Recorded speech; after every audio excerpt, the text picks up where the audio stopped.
The somber silence of Grace Memorial Gardens was shattered by an unexpected commotion. Through the morning mist, a mud-covered German shepherd burst through the gathered mourners, his paws thundering against the wet grass.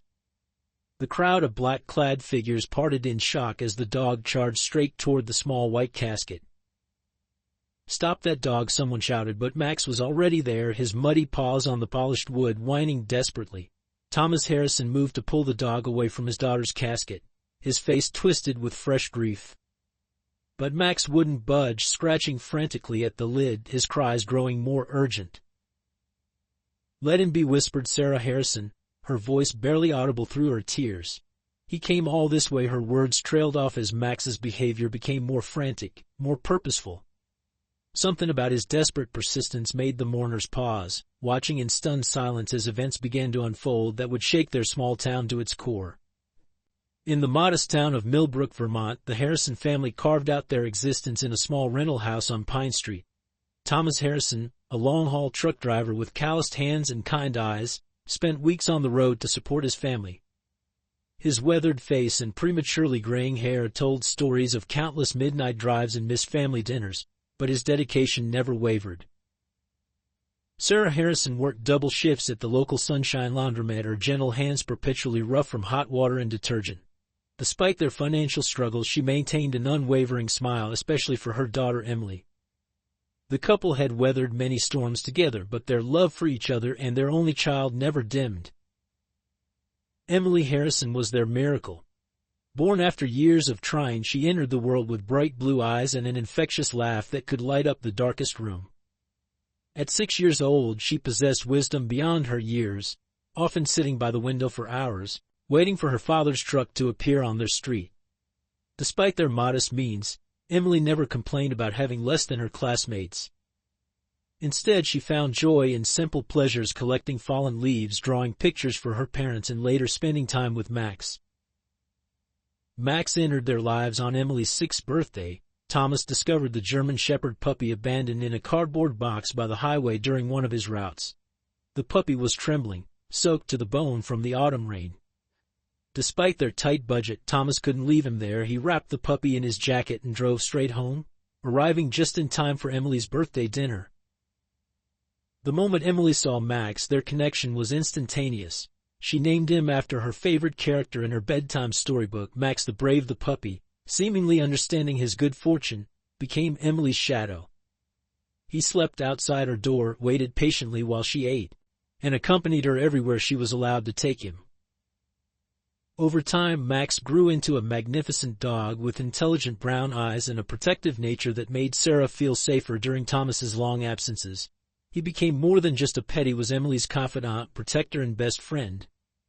No one could have predicted then how crucial this bond would become, or how it would be tested in ways that would challenge everything their small community believed about loyalty, love, and the thin line between life and death. Spring had just begun to touch Millbrook Elementary School's playground when tragedy struck. Emily, now 8 years old, had developed a daily routine of meeting Max at the school fence during recess. The large German Shepherd would sit patiently on the other side, watching his beloved friend play. The school administration had initially objected to his presence, but Max's gentle demeanor and protective nature had eventually won them over.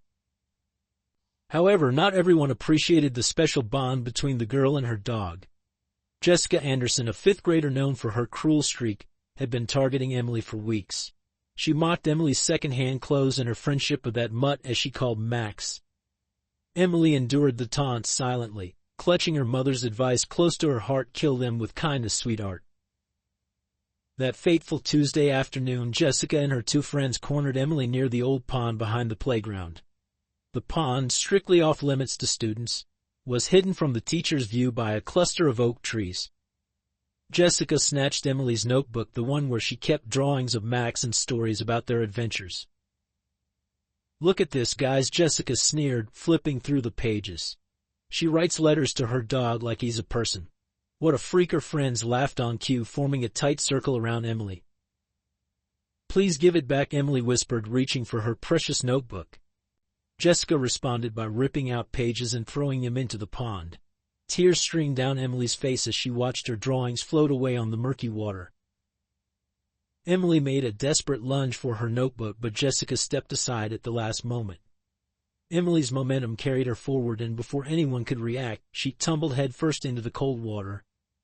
The pond, deeper than it appeared, quickly pulled her under. Max, who had been watching from his usual spot, immediately sensed the danger. With a powerful leap, he cleared the 4-foot fence and bounded across the playground. Teachers who spotted him started shouting, but Max was focused solely on Emily. The dog plunged into the water without hesitation. Emily had resurfaced briefly, gasping and flailing before going under again. Max dove deep, guided by instinct and love. Seconds felt like hours as the surface of the pond churned with his desperate search. When Max finally emerged with Emily's collar in his teeth, she wasn't moving. He dragged her onto the bank, where Jessica and her friend stood frozen in horror. By now teachers were racing toward them, walkie-talkies crackling with urgent calls for help. In her panic and disorientation, Emily began thrashing wildly, accidentally striking Max in the head with her elbow. The dog, despite being hurt, remained steadfast beside her until help arrived. Blood trickled from a cut above his eye where Emily had hit him, but his only concern was keeping her safe. As teachers administered first aid and waited for the ambulance, rumors began spreading through the gathered crowd. Some claimed they'd seen Max attack Emily. Others swore the dog had pushed her into the pond. Jessica and her friends, afraid of getting in trouble, remained suspiciously quiet about what really happened. By the time paramedics arrived, the story had already begun to morph into something darker. Parents were calling the school, demanding action against the dangerous animal that had attacked the student. The school principal, Mr. Thompson, stood at the edge of the crowd, his face grave as he watched Emily being loaded into the ambulance. Max tried to follow but was held back by a teacher, his whines of distress echoing across the now silent playground. The truth would eventually emerge, but not before irreparable decisions were made, decisions that would set in motion a chain of events nobody could have predicted. The aftermath of the pond incident unfolded like a nightmare in slow motion. Emily was rushed to Millbrook General Hospital, while Max remained at the school, confined by the janitor's makeshift leash. The dog's eye was swelling where Emily had struck him, but he remained focused on the direction the ambulance had taken, whining softly. Thomas Harrison arrived at the school first, his truck still running in the parking lot after receiving the emergency call. The sight of Max, wet and injured, stopped him in his tracks. What happened to him? He demanded, noticing the blood on Max's face. The school staff exchanged uncomfortable glances before Mr. Thompson stepped forward. Mr. Harrison, there was an incident at the pond, the principal began cautiously. Several students reported seeing your dog acting aggressively toward Emily before she fell, and Thomas's face darkened as Mr. Thompson continued, while we appreciate that Max may have been trying to help, his presence on school grounds has become a serious concern. Meanwhile, Sarah was at the hospital with Emily, who had finally regained her composure enough to tell her side of the story. But the damage had been done. Parents were already calling the school board, and local social media was buzzing with conflicting accounts of what had happened. The following day, animal control officers arrived at the school to evaluate Max. The dog sat calmly as they examined him, his injured eye now completely swollen shut. The officers noted his gentle demeanor, but their report couldn't override the growing panic among parents. Emily, released from the hospital that evening, was devastated to learn that Max had been labeled dangerous. "He saved me," she protested tearfully to anyone who would listen. "Jessica was the one who pushed me in." But Jessica and her friends had already established their version of events, supported by their influential parents. Dr. Williams, the veterinarian who had cared for Max since he was a puppy, came to examine his injury. "This is clearly a defensive wound," she stated firmly, pointing to the swelling. "The angle and nature of the injury suggest Max was helping, not attacking." She wrote a detailed report defending Max's character and actions. But the school board had made their decision. Max was deemed a liability, and the Harrisons were given an ultimatum: remove the dog from the vicinity of the school or face legal consequences. The news hit the family hard, especially when they learned that some parents were threatening to withdraw their children if Max wasn't removed. Thomas and Sarah spent sleepless nights discussing their options. They couldn't afford to move to a different school district, and homeschooling wasn't possible with both parents working. The weight of injustice pressed heavily on their shoulders as they watched Emily and Max together, their bond stronger than ever despite Max's injury. The final blow came when their insurance company sent a notice they would cancel the Harrisons' homeowner's policy if they kept a dangerous animal on the property. The family had 10 days to find a solution, or they would lose both their insurance and their rental agreement. Through it all, Max remained steadfast. Despite his injury and the chaos surrounding him, he still tried to walk Emily to school each morning, stopping obediently at the property line he was no longer allowed to cross. His loyalty, even in the face of unfair accusations, made the impending separation even more heartbreaking. The small town of Millbrook quickly divided into two camps over the Max incident. The local newspaper, the Millbrook Herald, ran a front-page story with the sensational headline, "Family Dog Turns on Child School Safety in Question." The article, written by a junior reporter who hadn't bothered to interview the Harrisons, sparked a firestorm of controversy. Social media groups exploded with heated debates. The Concerned Parents of Millbrook Facebook group, led by Jessica's mother Patricia Henderson, gathered over 500 signatures on a petition demanding stricter animal control measures around schools. They used Max's case as an example of the dangers of allowing pets near children, conveniently ignoring his years of peaceful presence. At church that Sunday, the Harrisons felt the sting of judgment as families they'd known for years suddenly found reasons to sit in different pews. Even their longtime neighbors, the Wilsons, stopped letting their children play in their front yard when Max was outside. A few voices of reason tried to speak up. Dr. Williams posted Max's medical report online, clearly showing the defensive nature of his injuries. Mr. Roberts, who lived across from the school and had witnessed Max's daily vigils, wrote a letter to the editor defending the dog's gentle nature. But their voices were drowned out by the chorus of fear and speculation. The situation worsened when Jessica's parents hired a lawyer, threatening to sue the school for allowing Max near the property in the first place.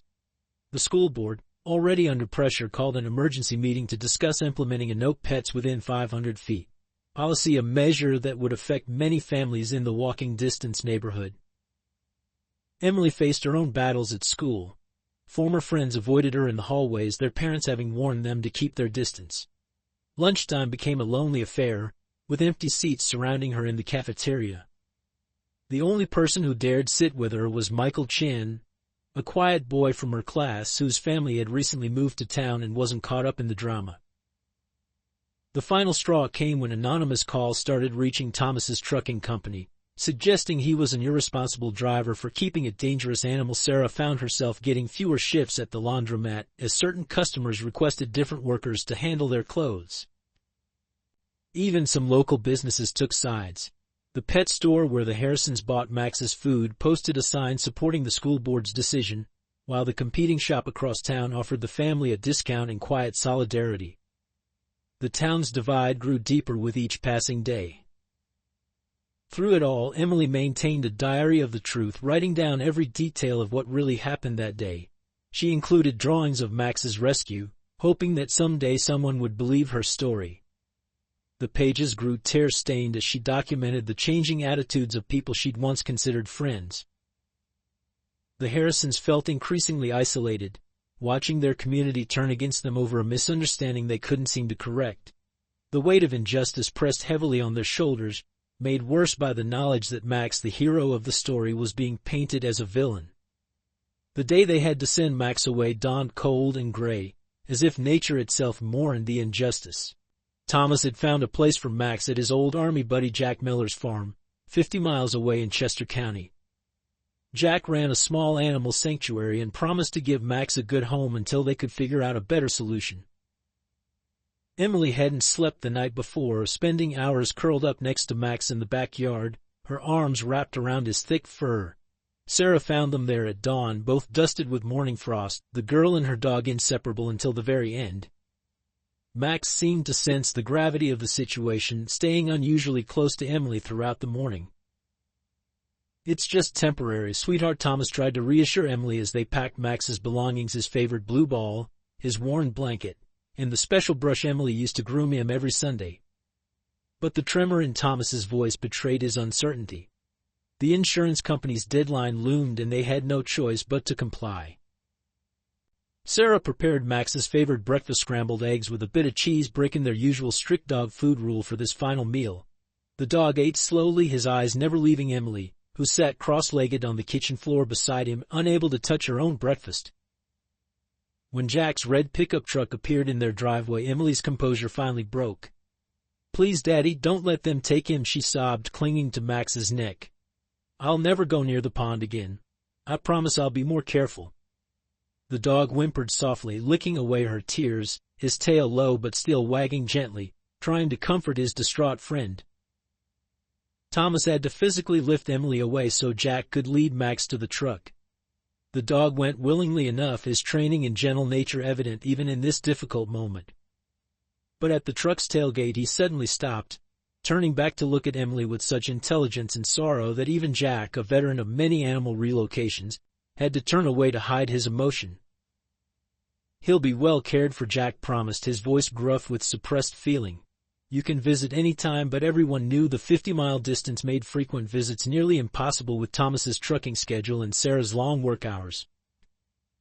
The sight of Max sitting in the truck bed, watching them through the rear window as Jack drove away, burned itself into Emily's memory. She stood in the driveway long after the truck disappeared, her small frame shaking with sobs until Sarah finally led her inside. The house felt immediately different without Max's presence. No click of nails on the hardwood floors, no gentle breathing from his bed in the corner, no joyful greeting when they opened the door. Emily wandered from room to room, touching Max's empty water bowl, his leash still hanging by the door, his favorite spot under the kitchen table now just empty space. That night Emily developed a fever, her body finally succumbing to the emotional strain. Sarah stayed up with her, listening as her daughter alternated between crying and calling for Max in her sleep. The unfairness of it all, punishing a hero, separating two innocent souls, weighed heavily on both parents. Thomas spent the night in the garage mechanically organizing tools he'd already organized a dozen times, trying to convince himself they'd made the right choice. The alternative, losing their insurance, their rental agreement, possibly even his job, would have been worse. But logic did little to ease the ache in his chest. In the following days, Emily would still unconsciously reach down to pet Max whenever she was reading or doing homework, her hand finding only air. She kept his brush on her bedside table, and sometimes Sarah would find her daughter crying silently while holding it at night. The worst part was passing the school fence where Max used to wait faithfully each day. Emily would pause there every morning, staring at the empty spot, until the warning bell forced her inside. Her classmates' whispers followed her through the halls, but she barely noticed anymore. The pain of losing Max overshadowed everything else. The first signs of Emily's declining health appeared subtly. 3 weeks after Max's departure, Sarah noticed her daughter barely touching her meals, pushing food around her plate instead of eating. Dark circles formed under Emily's once bright eyes, and her usual energy dwindled to a concerning lethargy. During parent-teacher conferences, Miss Wilson reported that Emily had stopped participating in class discussions. "She just stares out the window now," the teacher explained, showing Sarah a folder of incomplete assignments. "It's like she's physically here, but her mind is somewhere else entirely." The breaking point came during a routine checkup with Dr. Peterson. Emily's weight had dropped significantly and her blood pressure was unusually low. The doctor pulled Sarah aside, his face etched with concern. "Depression in children can manifest physically," he explained gently. "Has there been any significant stress or change in Emily's life recently?" But when Sarah explained about Max, Dr. Peterson's expression grew more troubled. He'd seen cases of children grieving pets before, but something about Emily's case worried him deeply. The physical symptoms seemed more severe than typical situational depression. Further tests revealed Emily's immune system was severely compromised. Her body, weakened by grief and stress, had become vulnerable to every passing illness. What started as occasional sniffles evolved into persistent infections. Her once vibrant immune system, bolstered by years of outdoor play with Max, now struggled to fight off even minor ailments. Thomas took time off from his routes to attend Emily's growing list of medical appointments. Each specialist seemed to uncover new concerns: irregular sleep patterns, elevated stress hormones, diminished appetite. The medical bills began piling up, adding financial strain to their emotional burden. Sarah found herself carrying a constant knot of worry in her chest. She'd wake up multiple times each night to check on Emily, often finding her daughter's pillow wet with tears.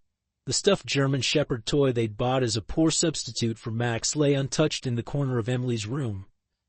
At school, Emily's isolation deepened. The few friends who had stood by her initially began to drift away, put off by her constant sadness.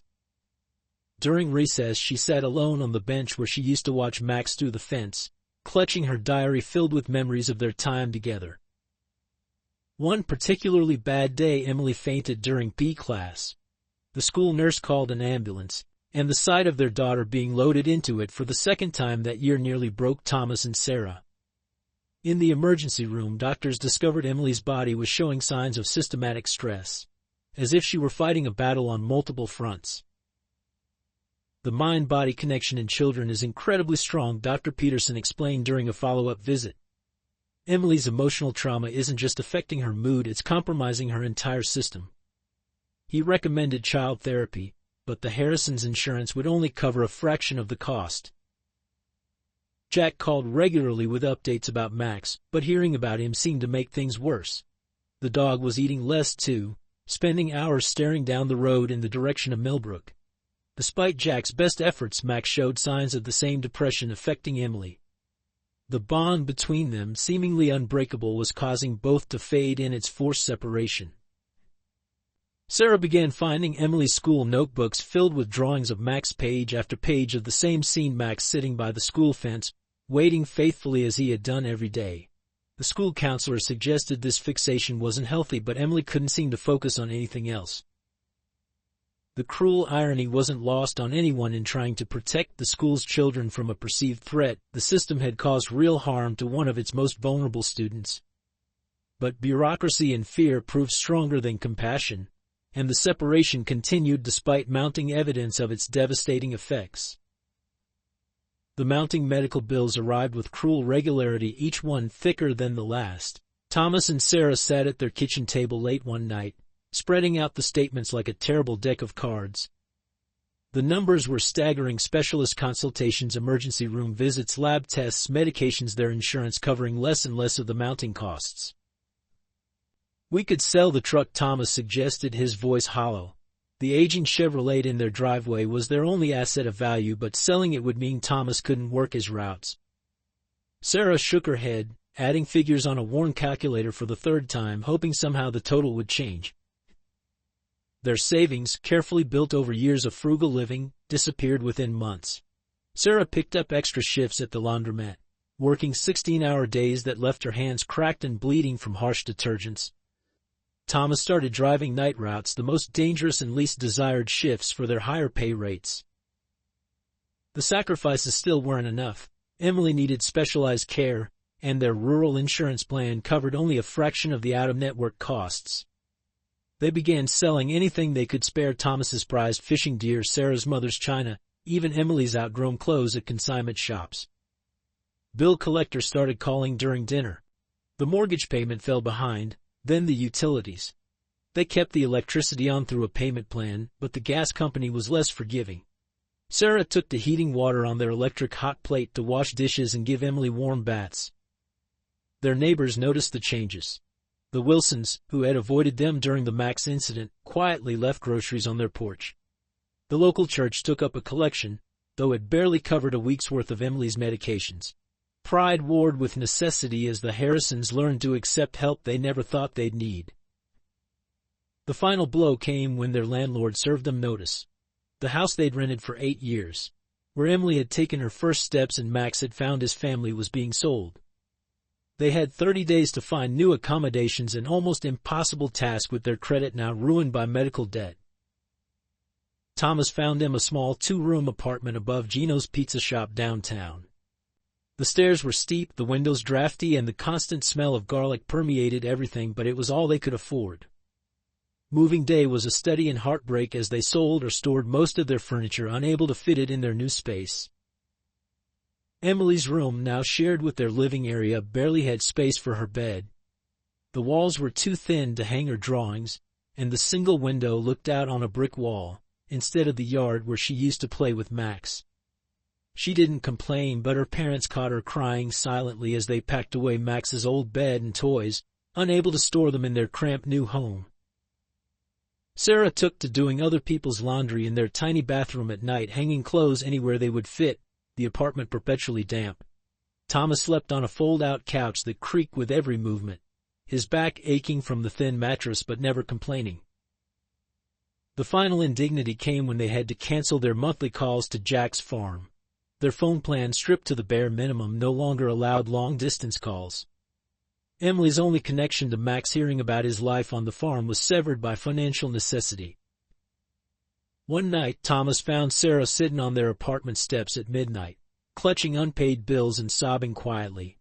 "We did this to her," she whispered. "We took away her best friend, and now we can't even give her a proper home." Thomas held his wife, unable to offer reassurance when their future seemed so uncertain.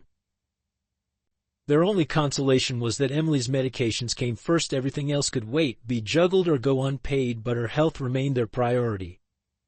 They learned to live on coffee and discount bread, to wash clothes in the sink with hand soap, to patch and repatch Emily's school clothes until the patches had patches. The emergency room at Millbrook General felt painfully familiar as Emily was wheeled in, unconscious from her latest collapse at school. Fluorescent lights cast harsh shadows on her pale face, making the 8-year-old look even more fragile than she had become. Sarah clutched her daughter's small hand while Thomas filled out the increasingly thick stack of admission paperwork. Her temperature's 104.2, a nurse reported, efficiently attaching monitoring devices. The same nurse had cared for Emily during 3 previous admissions, and her face betrayed concern at how much weight the child had lost since her last visit. Emily's school uniform, once snug, now hung loosely on her frame. Dr. Peterson, who had been following Emily's case, arrived still wearing his golf clothes, having left the course mid-game when he got the call. His usual jovial demeanor was replaced by deep professional concern as he reviewed her vital signs. "How long has she been unconscious?" he asked, shining a light into Emily's unresponsive eyes. "She fainted during lunch," Sarah explained, her voice trembling. "She hasn't been eating much lately. I tried to make her favorite foods, but she trailed off, remembering how Emily would always share her meals with Max, who would lay his head gently in her lap as she ate." The next 48 hours became a blur of tests, consultations, and mounting worry. Emily drifted in and out of consciousness, calling for Max in her fevered state. Each time she woke, the disappointment in her eyes at finding herself in the hospital instead of with her dog seemed to drain more of her remaining strength. Specialists paraded through her room, each with their own theories and recommendations. The immunologist spoke of compromised systems. The neurologist suggested stress-induced responses, and the child psychologist talked about depression's physical manifestations. Yet none could fully explain why Emily's body seemed to be systematically shutting down. Thomas spent his nights in a hard plastic chair by Emily's bed, his work routes covered by sympathetic colleagues who remembered their own children's illnesses. Sarah alternated between the hospital and her shifts at the laundromat, catching moments of fitful sleep wherever she could. Their new apartment stood empty, bills piling up unopened on the counter. On the 4th day, Emily's condition took a dramatic turn. Her fever spiked dangerously high and her breathing became labored. The medical team rushed in with ice bags and medication, working frantically to stabilize her. Sarah watched helplessly as her daughter's small chest struggled to rise and fall, each breath a battle. "We need to consider long-term hospitalization," Dr. Peterson finally said during a quiet moment. "Her body isn't fighting back the way it should. It's as if she's lost the will to heal." He hesitated, then added gently, "I've seen cases where emotional trauma manifests physically. Sometimes the medicine they need most isn't something we can prescribe." That night, Thomas made a desperate call to Jack's farm, using the hospital's phone. The news about Max wasn't encouraging. The dog had stopped eating regularly, spending his days lying in the spot with the best view of the road to Millbrook. Jack's voice was heavy with worry as he described how Max would perk up at every approaching car, only to sink back into listlessness when it wasn't the Harrisons. Emily's room gradually accumulated the signs of extended hospital stays, get well cards from classmates, though notably none from Jessica or her friends, a small collection of stuffed animals and wilting flowers from the church congregation. The walls, initially stark and white, became covered with Emily's drawings, all of them featuring Max in various scenes from their life together. The nurses grew used to Emily's nighttime crying, her soft calls for Max echoing down the pediatric ward's quiet halls. They learned to expect her sudden wakening from dreams where she was back in their old yard playing with her faithful friend. Some of the night staff would sit with her during these episodes, holding her hand and listening as she told stories about Max's gentle nature and unwavering loyalty. As the days turned into weeks, Emily's physical condition stabilized, but she remained caught in a strange limbo, not sick enough to need intensive care, but not well enough to go home. Her body was present, but her spirit seemed to have retreated to some distant place where Max still waited faithfully by the school fence each day. News of Emily's hospitalization spread through Millbrook like wildfire, igniting new debates and reopening old wounds. The town, already divided over the Max incident, found itself grappling with the consequences of their collective decisions. The Millbrook Herald ran a follow-up story titled "Local Girls' Health Crisis: A Community's Conscience." The article, written by a different reporter this time, detailed Emily's declining health and questioned whether the forced separation from her dog had contributed to her condition. Letters to the editor began pouring in, reflecting the town's conflicted emotions. At Millbrook Elementary, opinions shifted as students watched Emily's empty desk gather dust. Michael Chan, her sole lunch companion, bravely stood up during morning assembly and shared how Emily had been the only one to welcome him as a new student. His speech, though brief, caused several children to cry, including some who had previously shunned her. Jessica Anderson, the initial instigator of the pond incident, began showing signs of guilt. She was overheard crying in the girls' bathroom, confessing to her friends that she never meant for things to go this far. Her mother, Patricia, however, remained steadfast in her position, organizing meetings to reinforce the importance of the school's new animal restrictions. The local church became a battleground of whispered opinions. During prayer meetings, some members specifically mentioned Emily and Max, while others pointedly prayed for wisdom in protecting our children.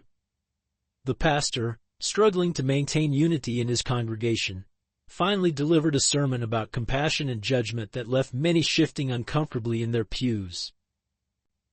Dr. Williams, the veterinarian, broke her professional silence and released Max's complete medical history, showing years of gentle behavior and perfect health screenings. She also shared documentation of similar cases where the bond between children and their pets had proven therapeutic. Her medical license was threatened for this breach of confidentiality, but she stood firm. The school board found itself under increasing pressure. Parents who had initially supported Max's removal began questioning their stance as their own children came home asking difficult questions about justice and friendship. Mr. Thompson, the principal, admitted privately to his staff that he may have acted too hastily in the face of liability concerns. Local businesses began taking more overt stances. The hardware store put up a "Get Well Emily" banner, while the pet shop that had supported her removal quietly took down their anti-Max sign. The competing pet store went further, starting a fund for Emily's medical expenses and displaying photos of her and Max in their window. The Wilsons, who had initially kept their children away from Max, became unexpected allies. Mrs. Wilson organized a meal train for the Harrisons, and Mr. Wilson offered to drive Thomas to work when his truck needed repairs they couldn't afford. Their children made daily trips to the hospital with handmade cards and small gifts. But the most surprising support came from an unexpected quarter. Officer Jenkins, who had been involved in the original order to remove Max, began researching similar cases nationwide. He discovered multiple instances where service dogs had been credited with detecting medical issues before they became apparent to doctors. His report to the town council suggested they had perhaps been too quick to label Max dangerous. The town's children, in their innocent wisdom, seemed to understand what the adults had forgotten. They began bringing their own pet photos to show Emily in the hospital, sharing stories of animal friendship and loyalty. A group of fifth graders started a petition to bring Max home, gathering signatures during recess. Yet resistance remained. The school district's lawyers advised against any policy changes that might create liability. Insurance companies stood firm on their restrictions. Some parents continued to argue that one child's comfort couldn't outweigh the safety concerns of many, though they said this less loudly than before. The divide in the community began to shift from a simple question of safety versus sentiment to a deeper examination of their collective values. What did they prioritize more, protection from theoretical risks or protection from actual harm? The answer wasn't as clear as it had once seemed. The turning point in Emily's hospital stay came unexpectedly one rainy Tuesday evening. Thomas, exhausted from his night route, had fallen asleep in the visitor's chair when his phone buzzed. It was Jack, his voice urgent and strained. Max broke out, Jack reported, somehow pushed through the fence. I've been searching for hours, but with this rain, he trailed off, the worry evident in his voice. Tom, I think he's trying to find his way back to Emily. The news spread quickly through the hospital staff. Nurses who had watched Emily's steady decline shared concerned glances, knowing how this development might affect their young patient. Dr. Peterson quietly ordered additional monitoring, worried about the emotional impact if Max didn't make it. Miles away in the stormy darkness, Max was indeed making his incredible journey. The German Shepherd, thinner than he'd been in years but driven by an inexplicable bond, navigated through unfamiliar territory.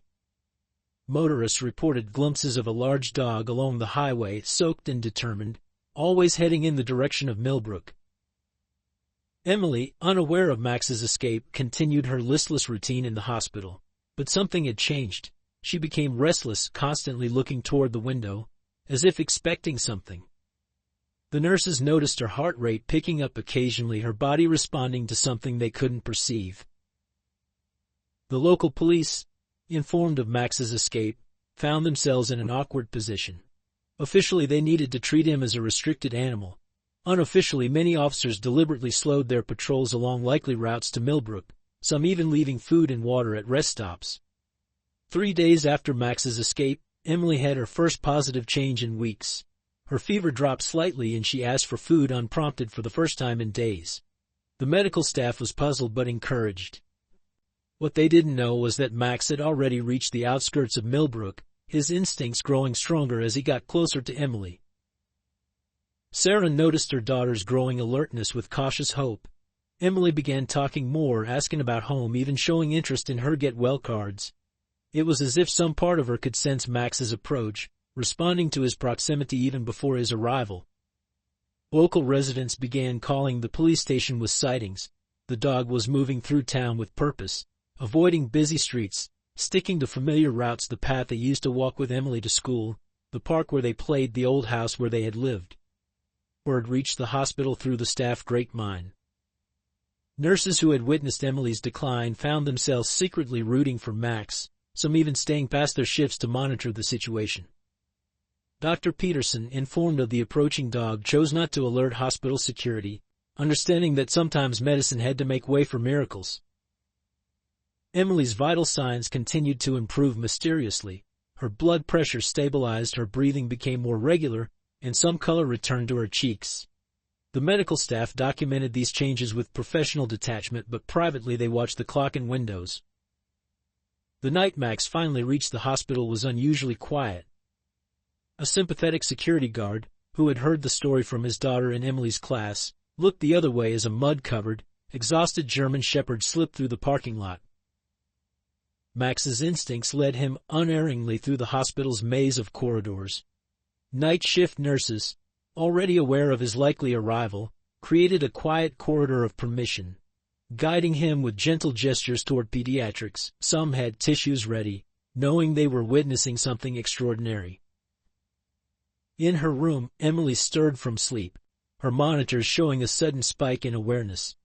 Before anyone could react, a wet nose gently touched her hand, and a familiar whimper broke the hospital room's silence. The joy of Max's reunion with Emily proved heartbreakingly brief. Initially her improvement was remarkable, her vital signs strengthened, she began eating regularly, and her smile returned for the first time in months. The hospital staff, moved by the transformation, temporarily overlooked regulations about animals in patient rooms, allowing Max to stay by her bed. However, just 3 days after Max's arrival, Emily's condition deteriorated dramatically. It began with a sudden spike in her fever during the pre-dawn hours. The night nurse found her burning up, despite the room's cool temperature. Max, who hadn't left Emily's side, was the first to alert the staff, his distress barking bringing him running. "Something's wrong," Emily whispered to Max, her small hand clutching his fur. The dog whimpered, pressing closer to her bed as medical staff rushed in.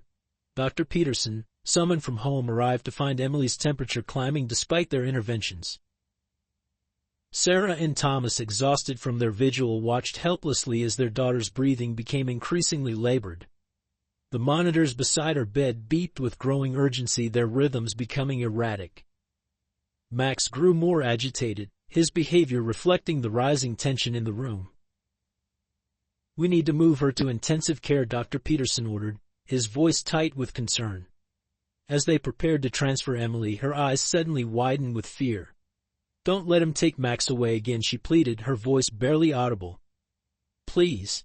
No." Those were her last conscious words. As they wheeled her bed toward the ICU, Emily's heart rate plummeted. The code blue alarm echoed through the corridors, its harsh sound mixing with Max's desperate howls as security finally pulled him away from Emily's side. The next hours passed in a blur of emergency procedures and desperate measures. Medical staff worked tirelessly, their faces grim with determination. In the waiting room, Sarah collapsed into Thomas's arms, both parents beyond tears, beyond words. Max, confined to the corridor outside, lay with his nose pressed against the door, his whimpers echoing through the quiet hospital. At 3:47 a.m., Dr. Peterson emerged from the ICU, his face ashen.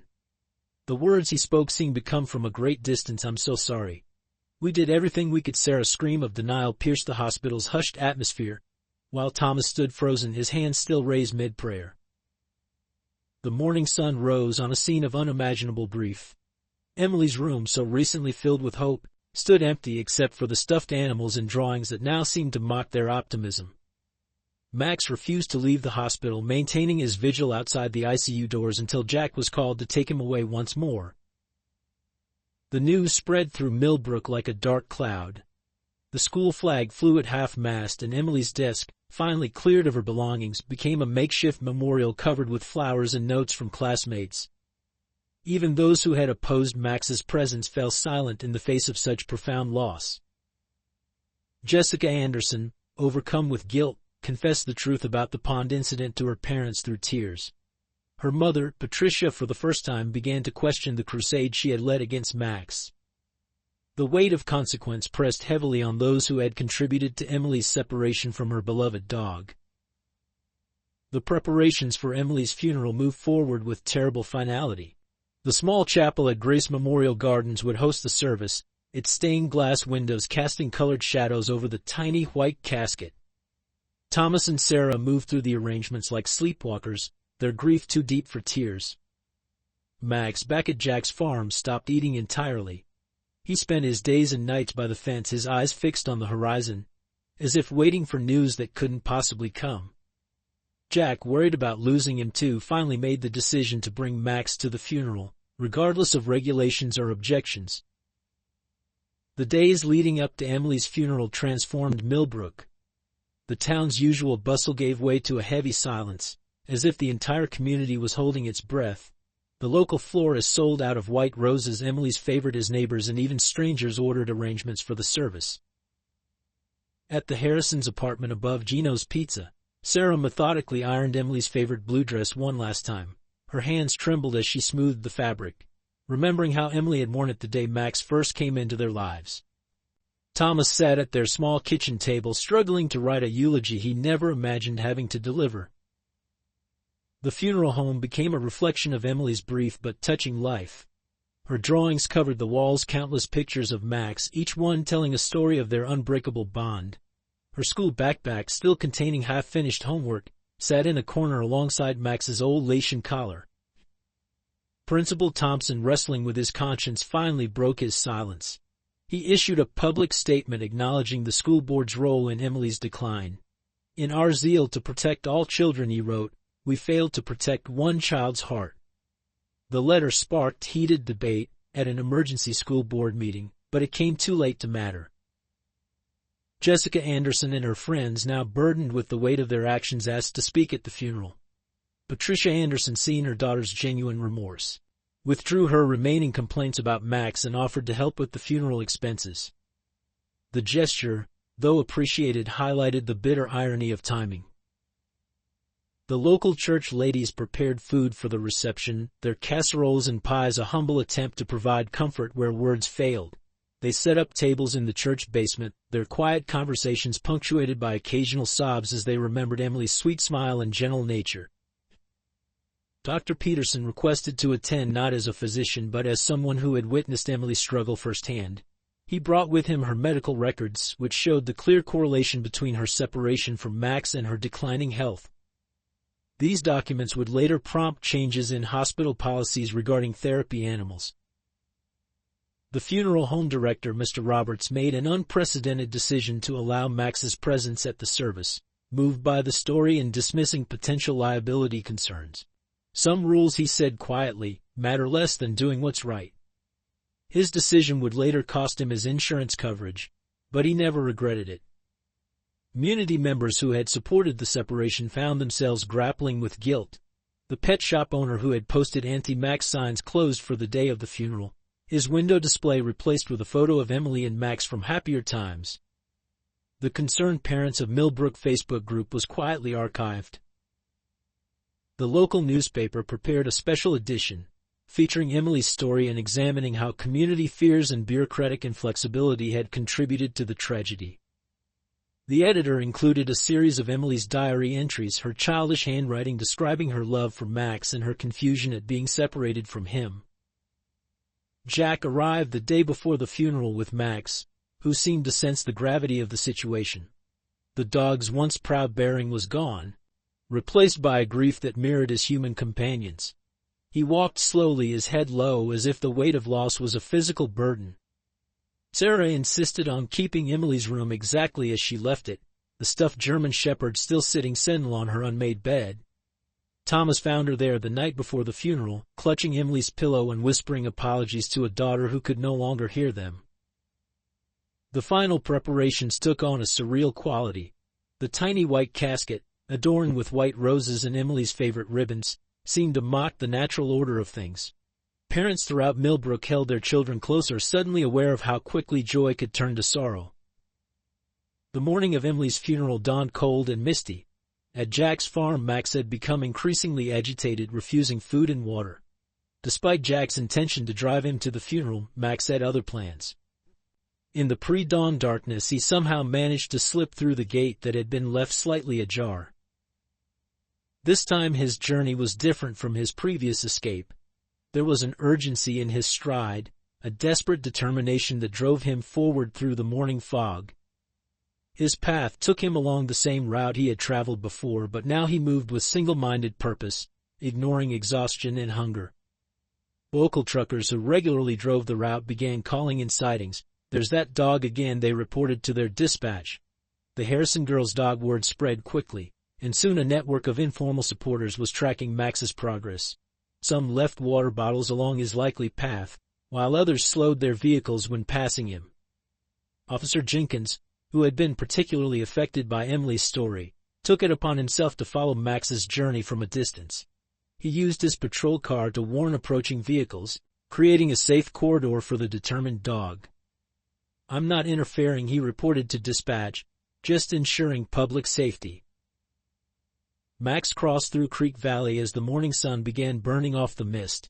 His paws were bleeding now, but he pressed on, stopping only briefly at a stream to drink. A local farmer recognized him and called the funeral home to report his progress. "That dog's got a mission," he said gruffly. "Best not to stand in his way." The miles took their toll on Max's already weakened body. His ribs showed clearly through his coat, and his once proud gait had become a determined limp. Still he pushed forward, guided by some inner compass that kept him true to his course. Witnesses later described how he would pause, occasionally raise his head as if listening for something only he could hear, then press on with renewed determination. As he entered Millbrook's outskirts, people began to recognize him. Children pointed from car windows and adults stood silent on their porches, watching his painful but determined progress. Someone called the local radio station, and soon the whole town was aware that Max was making his way to Grace Memorial Gardens. The German shepherd's path through town traced the familiar routes he had walked with Emily past her school, where the flag flew at half-mast through the park where they had played past their old house where he had lived such happy years. At each landmark he paused briefly, as if gathering strength from the memories. A small crowd began to follow him at a respectful distance, understanding that they were witnessing something extraordinary. Parents lifted their children onto shoulders to see, explaining in hushed voices about loyalty and love.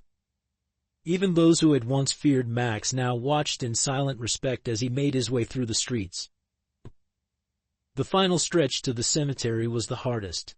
Max's strength was clearly failing, his steps becoming unsteady. Yet his determination never wavered. Those who saw him described an almost supernatural focus in his eyes, a purpose that transcended physical exhaustion. As Grace Memorial Gardens came into view, Max's pace actually quickened slightly. Despite his exhaustion, despite his injuries, he pressed forward with renewed energy. The morning sun had fully risen now, casting long shadows across the cemetery grounds where mourners were beginning to gather. Nobody tried to stop him as he approached the funeral site. The small crowd that had followed him hung back, understanding that this moment belonged to Max alone.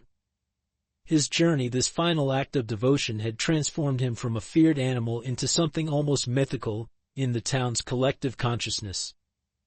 The gathering at Grace Memorial Gardens was larger than anyone had expected. The small chapel overflowed with mourners, forcing many to stand outside under the overcast sky.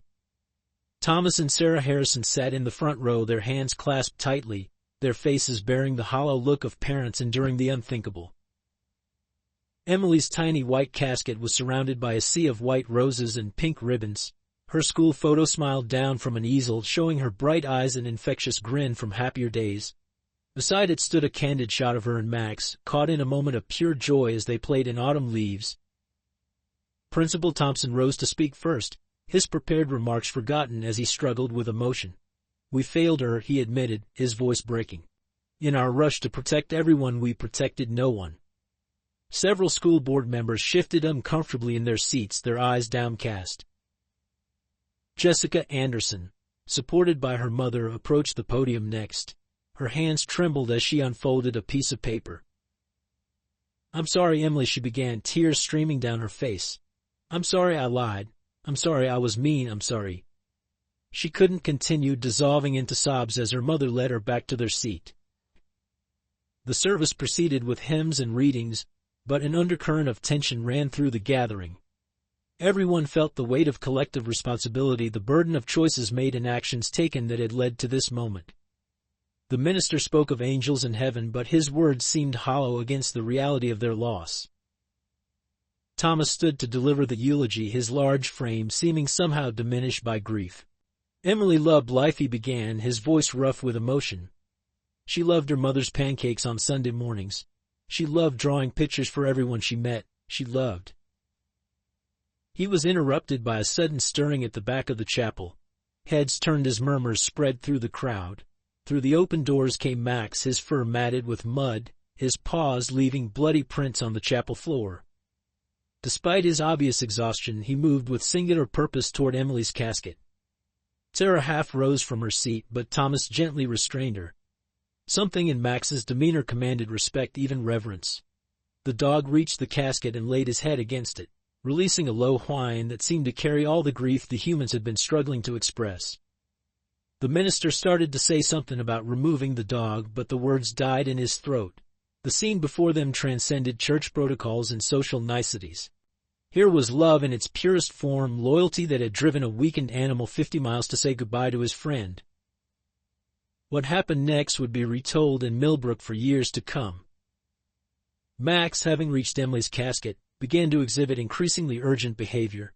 His initial gentle whining transformed into more insistent sounds, his paws scratching lightly at the polished wood.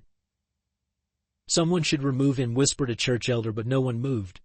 There was something compelling about Max's actions, something that held the entire congregation in silent witness. The dog's movements became more determined, his nose pressing against the casket's seams, his whines taking on an almost pleading quality. Sarah watched through tears as Max circled the casket, his actions becoming more frantic with each pass. His bloody paws left marks on the pristine white surface, but nobody seemed to care about the destruction of funeral home proprieties anymore. The dog's desperation was palpable, filling the chapel with an electric tension. Thomas stood frozen, one hand still gripping his unfinished eulogy. He watched as Max returned to the front of the casket, placing both paws on its surface and releasing a sound that was neither bark nor howl, but something primal, a sound of pure desperation and refusal to accept what was happening. Dr. Peterson, sitting near the front, leaned forward in his seat, his professional detachment giving way to intense focus. Something about Max's behavior struck him as familiar, reminiscent of cases he'd read about where animals detected things that humans and machines had missed. The dog's attempts became more vigorous. He pushed his nose against the casket lid, his entire body trembling with effort. Several people moved to stop him, but Jack, who had just arrived after following Max's trail, held up his hand. "Wait," he said, his voice carrying authority born of years working with animals. "Something's not right here." Max's actions reached a fever pitch. He stood on his hind legs, his front paws scrabbling at the casket lid, releasing a series of urgent barks that echoed through the chapel. The sound seemed to carry a message that transcended human understanding, a desperate attempt to communicate something of vital importance. Sarah suddenly broke free from Thomas's gentle restraint. Moving to Max's side, she placed her hand on the dog's head. "What is it, boy?" she whispered, hope and fear warring in her voice. "What are you trying to tell us?" The chaos that erupted in the chapel divided the mourners into distinct camps. Several church elders moved forward, determined to restore order to the solemn occasion. "This is a house of God," one protested, reaching for Max's collar. "This isn't appropriate." Patricia Anderson, who had once led the campaign against Max, surprisingly rose to his defense. "Let him be," she insisted, placing herself between the elders and the dog. "Haven't we interfered enough?" Her words carried the weight of someone who had learned from past mistakes. The funeral director, Mr. Roberts, approached with professional concern etched on his face. "I understand the emotional significance," he began diplomatically, "but there are regulations." He stopped mid-sentence as Max let out another urgent bark, this one carrying a note of almost human frustration. Thomas Harrison stood torn between protocol and instinct. Years of respecting authority warred with his trust in the dog who had loved his daughter so faithfully. Sarah made the decision for him, keeping her hand firmly on Max's head. "He's trying to tell us something," she insisted, her voice carrying the first spark of life it had held in days. Dr. Peterson moved closer to the casket, his medical training warring with what he was witnessing. "In all my years," he murmured, watching Max's focused attempts, "I've never seen behavior this specific, this purposeful." The minister, attempting to regain control of his service, raised his voice to continue the eulogy, but his words were drowned out by Max's increasingly desperate sounds. The dog's behavior had moved beyond grief into something more urgent, more demanding. A low murmur began spreading through the congregation as people debated what to do. Some called for Max's removal, while others argued for waiting to see what would happen. The tension in the chapel rose with each passing moment, the traditional funeral service completely forgotten in the face of this unprecedented situation. Officer Jenkins, who had followed Max's journey to the chapel, finally spoke up. "I've seen this dog track Emily for 50 miles, he said firmly. "If he's trying to tell us something, I think we owe it to Emily to listen." Dr. James Anderson, a retired emergency physician who had come to pay his respects, had been watching Max's behavior with growing professional interest. Something about the dog's desperate attempts stirred a memory from his 40 years in medicine. He made his way slowly through the murmuring crowd to the front of the chapel. "I've seen something like this before," he announced, his aged voice carrying the weight of experience. "It was years ago in Chicago." A similar case. He moved closer to the casket, his eyes sharp despite his years. The congregation fell silent, drawn by the authority in his tone. Sarah looked up at him, hope warring with fear in her eyes. "What do you mean, doctor?" Her hand never left Max's fur, as if drawing strength from the dog's presence. Thomas stepped forward, placing a protective arm around his wife's shoulders. "Sometimes," Dr. Anderson explained, kneeling despite his arthritic knees to examine the casket more closely, "what we perceive as death can be something else entirely." He reached for his old medical bag, which he still carried out of habit. "There are cases, rare but documented, where the body enters a state so deep it mimics death." The funeral director stepped forward, protest written on his face.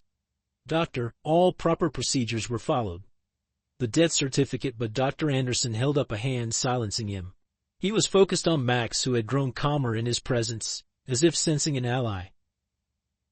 Get me a stethoscope, he commanded, the authority of decades in the ER returning to his voice.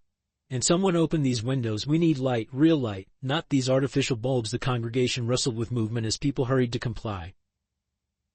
Mr. Roberts, the funeral director, hesitated only briefly before producing a key to the casket.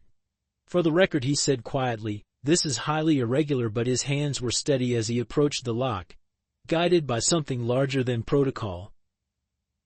Max's behavior changed subtly as Dr. Anderson began his examination. The dog's frantic energy transformed into focused attention, his eyes never leaving the doctor's movements. The entire chapel held its breath, suspended in a moment between grief and possibility. As natural light flooded the chapel through the open windows, Dr. Anderson worked with methodical precision. His weathered hands moved steadily, years of emergency room experience guiding each motion. The congregation watched in complete silence, barely breathing. Pulse, he muttered, pressing his fingers gently against Emily's neck.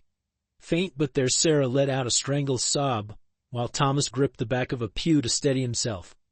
Dr. Anderson continued his examination, his face growing more animated with each passing moment. She's in a profound state of unconsciousness, he explained, his voice carrying clearly through the hushed chapel. Similar to cases I've seen after extreme hypothermia. The body shuts down so completely it can fool modern equipment. He looked up at the gathered mourners, his eyes bright with urgency. We need an ambulance, now. Officer Jenkins was already on his radio, calling for emergency services. The funeral director stood shocked, his professional composure cracking as he watched Dr. Anderson work. Max had grown completely calm, sitting beside the casket with an almost satisfied expression. Dr. Anderson turned to the parents. Your daughter isn't dead, he stated firmly. She's in a deep comatose state, but she's alive. Max knew. Somehow he knew. The doctor's voice caught slightly. In 40 years of medicine, I've never seen anything quite like this. The sound of approaching sirens cut through the stunned silence. Emergency medical technicians burst through the chapel doors, equipment in hand. They moved with professional efficiency, but even they paused briefly at the unprecedented scene before them. Get her to County General, Dr. Anderson ordered, stepping back to let them work. Call ahead for Dr. Sarah Mitchell, she's the best neurologist in the state. Tell her it's similar to the Jensen case from '98. The EMTs nodded, carefully transferring Emily from the casket to their gurney. As they wheeled Emily out, Max rose and tried to follow. This time no one attempted to stop him. Sarah and Thomas walked behind the gurney, their hands clasped tightly, hope replacing despair in their tear-streaked faces. At County General Hospital, the truth about Emily's condition emerged piece by piece. Dr. Mitchell, the neurologist, worked through the night studying Emily's case, consulting with colleagues and reviewing similar cases from medical literature. What we're seeing is extremely rare, she explained to the Harrisons in the quiet of her office. Emily's body, under extreme emotional and physical stress, entered a state of profound hibernation. Her vital signs dropped so low that standard tests missed them completely. The revelation sparked a flurry of activity in the medical community. The original death certificate was officially rescinded, and a full investigation was launched into how such a misdiagnosis could have occurred. The hospital administration, facing potential liability, began reviewing their protocols for confirming death. The most remarkable aspect, Dr. Mitchell continued, is Max's ability to detect what our instruments missed. Dogs have been known to sense changes in human physiology that our most sophisticated equipment can't detect. In this case, Max's persistence literally saved Emily's life. The local press descended on the hospital, eager to report on what they called the miracle at Grace Memorial, but Thomas and Sarah, protected by hospital security, focused solely on their daughter's recovery. Max was granted special permission to stay in Emily's room, his presence seeming to have a positive effect on her vital signs. Dr. Anderson, who had made the initial discovery, visited daily to check on Emily's progress. In all my years of medicine, he observed, watching Max maintain his vigil by Emily's bed, I've never seen such a clear example of the bond between humans and animals. We doctors might have the training, but Max had something more pure, unconditional love. The truth of Emily's condition served as a powerful reminder to the community about the dangers of hasty judgments and the importance of listening to those who care most deeply. The school board, chastened by events, began drafting new policies that would consider the emotional well-being of students alongside physical safety concerns. The transformation in Millbrook was profound and immediate. As news of Emily's recovery spread, the community that had once been divided rallied together with extraordinary unity. The Bring Max Home campaign, started by school children weeks earlier, evolved into a broader movement for change. Patricia Anderson led the charge in dismantling the very restrictions she had once championed. At an emotional school board meeting, she stood before her former allies and spoke from the heart. "We were wrong," she declared, her voice trembling. "Our fear nearly cost a child her life. It's time to make this right." The local businesses that had shunned the Harrisons now competed to offer support. Gino's Pizza, their landlord, refused to accept rent for the months they'd spent at the hospital. The pet store that had opposed Max publicly apologized and offered lifetime free supplies for the dog they'd once labeled dangerous. Collection jars appeared on counters throughout town, helping to offset the massive medical bills. The high school students organized a benefit concert, while elementary school children sold handmade Max and Emily friendship bracelets. Even the insurance company that had forced Max's removal reached out through their local agent, offering to reinstate the Harrisons' policy with special provisions for Max. Jessica Anderson and her friends transformed their guilt into action, establishing a student committee to prevent bullying and promote understanding. They shared Emily's story with other schools, spreading the message about the dangers of prejudice and the importance of standing up for truth. Dr. Williams, the veterinarian who had defended Max from the beginning, worked with the town council to create new, more balanced guidelines for handling animals in public spaces. The policies would focus on actual behavior rather than breed or size, with special consideration for emotional support animals. The church congregation, moved by the miracle they had witnessed, created a special fund to help families facing similar challenges. The pastor's sermons began incorporating messages about the profound bonds between humans and animals, and the importance of looking beyond surface judgments. Emily's return home marked a new beginning for the Harrison family. After weeks of recovery at County General, she was finally strong enough to leave the hospital. The day of her discharge, the hallways were lined with staff members who had witnessed Max's dedication, many wiping away tears as Emily walked out, one hand on Max's back for support. A surprise awaited the family outside the hospital. Mr. Wilson, their former neighbor, stood beside his realtor daughter Jennifer. "We've been busy while you were here," he said, handing Thomas an envelope. Inside was the deed to a small house on Maple Street, purchased through a community fund and donated to the Harrisons. The house was modest but perfect, a fenced yard for Max, 3 bedrooms, and most importantly, no stairs for Emily to climb during her recovery. Local contractors had donated time and materials to renovate it, while the garden club had planted Emily's favorite flowers in the front yard. The move from their cramped apartment was handled entirely by volunteers. Church ladies organized the kitchen, high school students painted the walls in cheerful colors, and the local furniture store delivered new beds, including an oversized cushion for Max right next to Emily's bed. Sarah found her new laundry room equipped with a washer and dryer, gifts from her co-workers at the laundromat. Thomas discovered his garage workbench stocked with tools from his fellow truck drivers.